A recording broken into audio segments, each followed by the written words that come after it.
Well, the general election is looming. It's a matter of days away from us now.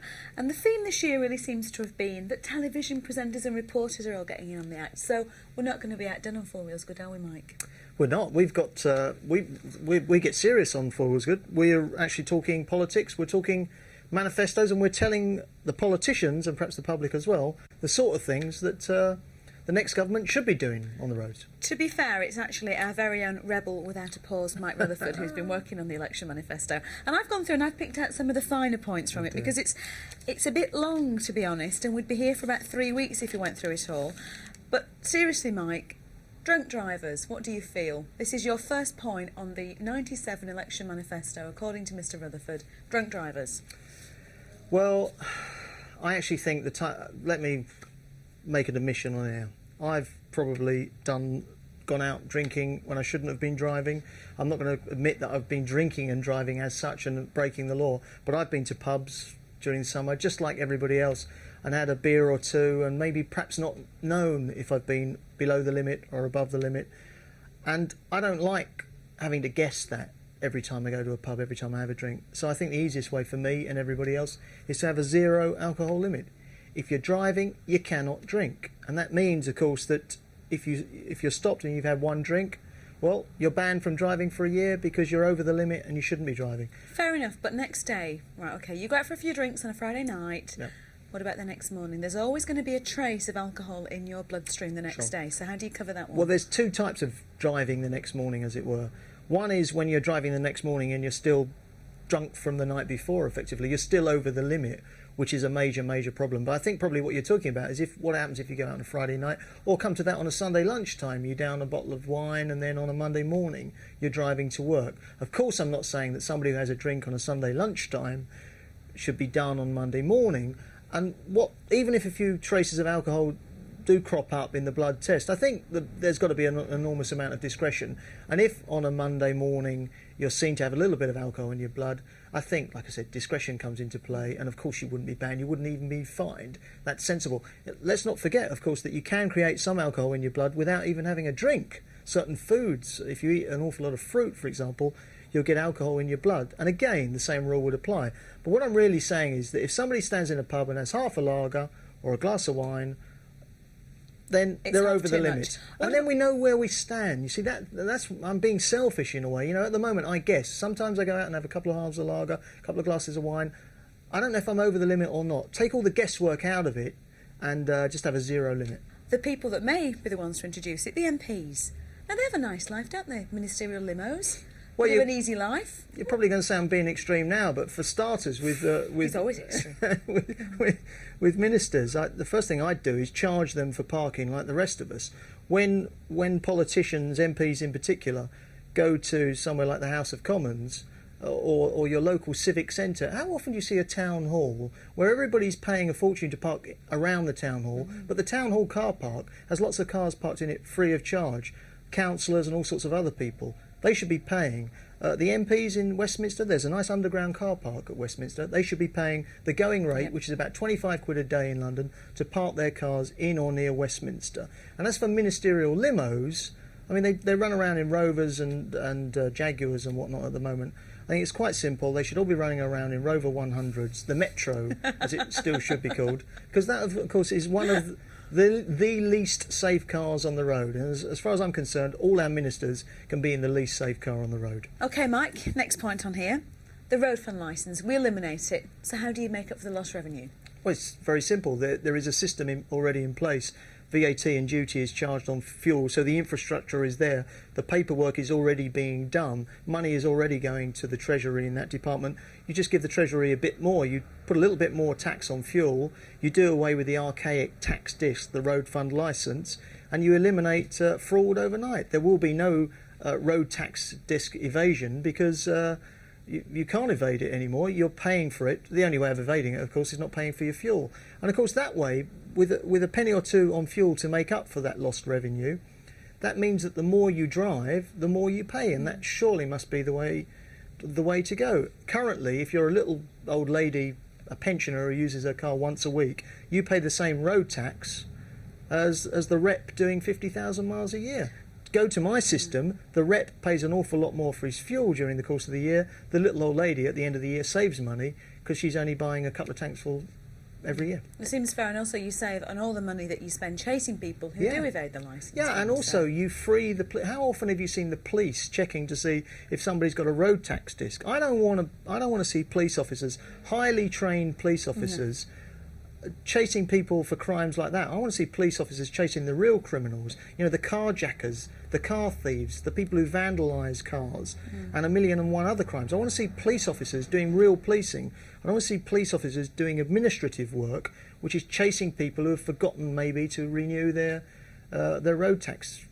And let me look at the camera and admit this on air. I am speaking as somebody who's been done for not having road tax before.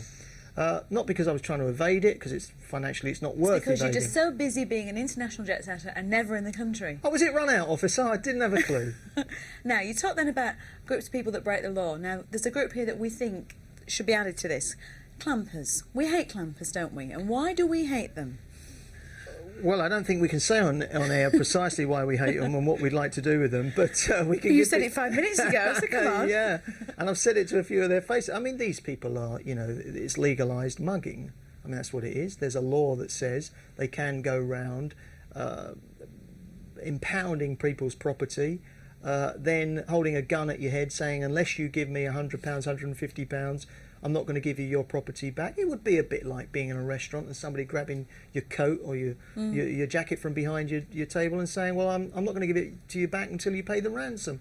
That's what they're doing with people's motor cars. And I think at the very least what we need is an independent body of some sort just to monitor the clamping organisations. It's about time that we turn the tables on these people. It's about time we started taking their names and their numbers and their addresses and really hounding them just as they hound us. And there should be a system that if somebody is doing something a little untoward, for example, clamping people after a sign has been hidden, you know the old trick. You park somewhere, a truck is parked in front of the sign that says you can be clamped.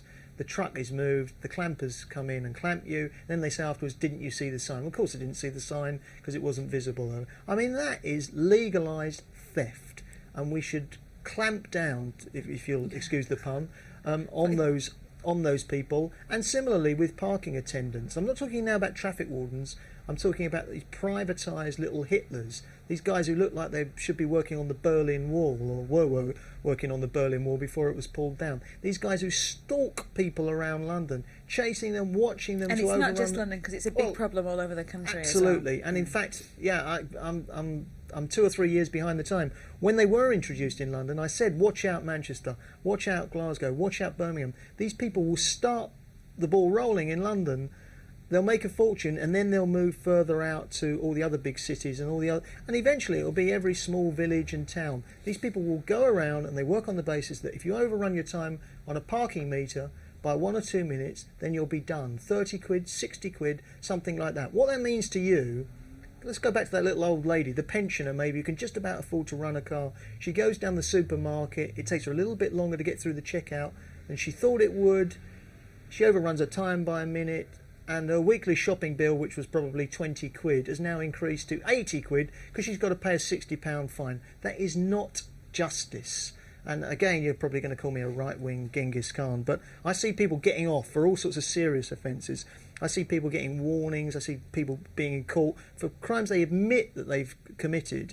No problem, off you go, slap over the wrist. I see people overrunning their time on a parking meter by a few seconds, incurring hefty fines, and that's got to be wrong. I'm going to put a clamp on you now. You feel strongly about this one, as you can tell from that tirade. So listen, if there's any parties out there that are unsure about the manifesto still, put that one in and you'll get Mike's vote. Let's move on to something else now. Traffic congestion, which is a problem, and also trucks on the road. And what do you think about that? Well, I've got a sort of love-hate relationship with truckers. You love them because they deliver your goods. Well, again, we were just talking about the supermarket. We go down to the supermarket, don't we, on the weekend, and we expect all that nice fruit and veg to be there, and frozen goods and all the rest of it. And not that fruit and veg in supermarkets actually taste of anything anymore, but we still expect it to be there on the shelf, don't we? And I've got a lot of respect for these guys who work long hours and actually don't get paid very much money.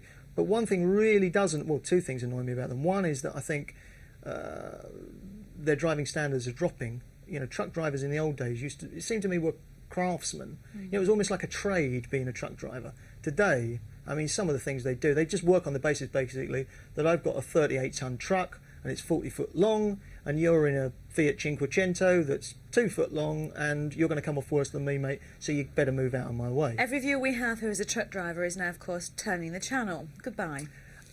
Of course, I'm only talking about a few of you, a very small minority. Thank you, Mike. But on a more serious point, perhaps, it really does annoy me, and it's more to do with the operators than the truck drivers themselves, when you see a drayman's lorry outside a pub delivering beer at 8 o'clock in the morning, when you see stores taking deliveries, clothes stores, for example, taking delivery at 7, 8 o'clock in the morning. Look, there are 24 hours in the day, right? So if you just ban deliveries for a couple of hours in the morning and a couple of hours in the evening, obviously during the morning rush hours and the evening rush hours, that means you've got 20 hours a day to do your deliveries. 20 hours a day is long enough. You don't need 24 hours a day deliveries. So spare the people struggling through the rush hours in the morning and the evening. I agree with that, and I think it should be taken further to that. I don't think they should be allowed on the roads or the motorways or town centres between the rush hours. You say that, Ginny, but you would be the first if you went into the supermarket, or more likely with you, the clothes store, you know, and said, well, you know, is my stuff here? No, the trucks weren't allowed to travel because people like you said. I'm only they weren't talking allowed 4 to hours a travel. day, Mike. You know, I'm not talking 4 Yeah, again, maybe it's not. Let's compromise on that. What I'd like to see is during the rush hours, the trucks sticking. If they want to venture out onto the road, they're going to be handicapped in a big way, and that handicap is on a motorway. They've got to be on the inside lane. None of this going in the middle lane, and certainly not in the outside lane. Got to stick to the middle lane. That means if one truck doing 10 miles an hour wants to be overtaken by another truck doing 15 miles an hour, too bad. The truck that wants to go a little bit faster has got to stick behind that slow one. How often have you driven in the middle lane? You know, it takes a mile for one truck to get round the other, and that causes big problems. So yeah, I'd go along with you. Ban deliveries for 4 hours a day, and ban them using the middle and outside lanes of motorways for 4 hours a day as well. But I'd be very reluctant to ban them completely, because I think actually truck drivers, unlike a lot of people in this country, probably people like me, come to think of it, are actually doing a great job, and I think they're grossly underestimated. And I think, you know, if the truck drivers were to go on strike for a week, we'd be pleading with truck drivers to go back to work. I do a lot of interviews with environmentalists and people like that, greenies, who say, get the trucks off the road. You know, they're the people whose houses are full of furniture delivered by trucks, you know, wearing clothes, their fridges are full of food delivered by trucks. Those people will be screaming for the truck drivers to go back to work. Shut up. Well done, Mike, because all the truck drivers have just turned back on again now, so excellent. We've got you all back. Now, one other thing, okay, we drive in Europe, we go onto the continent, and we get charged, don't we? You know, I've just been over in in Spain and France driving through there, and the motorway tolls were ridiculous. They come over here, European drivers. They come over here. They come over here. They use our roads. They don't pay, and actually, I haven't got an argument at all with people like. I'm glad you said the French and the Spanish. Well done, Ginny, because you picked the two correct countries there, and there is another one, the Italians, for example. The Swiss. Maybe. The Swiss are slightly different. Maybe we'll come on to the Swiss in a minute. And the difference between those countries, the Italians, the Spaniards, the French, is that they charge us tolls and we don't charge them tolls. So we pay, I don't know, 50, 60 quid to drive from one end of France to the other on the motorway. A Frenchman or woman comes over here, drives to Scotland, and doesn't pay a dime to drive on the motorway. If they're going to do it to us, we've got to do it to them. We've got to charge them. You know, you scratch our back, we'll scratch yours. You stab us in the back, we'll stab you in the back. We've got to charge these countries if they're charging us. And we've got to let off, like the Belgians, for example, the Germans, who don't charge us. The Swiss, an interesting one, because you don't pay tolls, fees as such. You just have to pay it by a sticker as you cross the border. Well, let's do the same to everybody coming into Britain who are from countries that charge us. And that when they come into the port of Dover or wherever, they've got to buy a sticker before they come into the country. Call it 100 quid a year. That buys them access to our roads for 100 quid a year. If they don't buy it, deport them. Send them back home. On that Euro-friendly note, I think it's time to wrap this up. Some good points there from Mike. Some of them a bit extreme maybe, but some very good points there. Can I rely on your vote? Can he rely on your vote? We'll have to wait and see. I'll tell you what, I'm glad he's not really standing for election.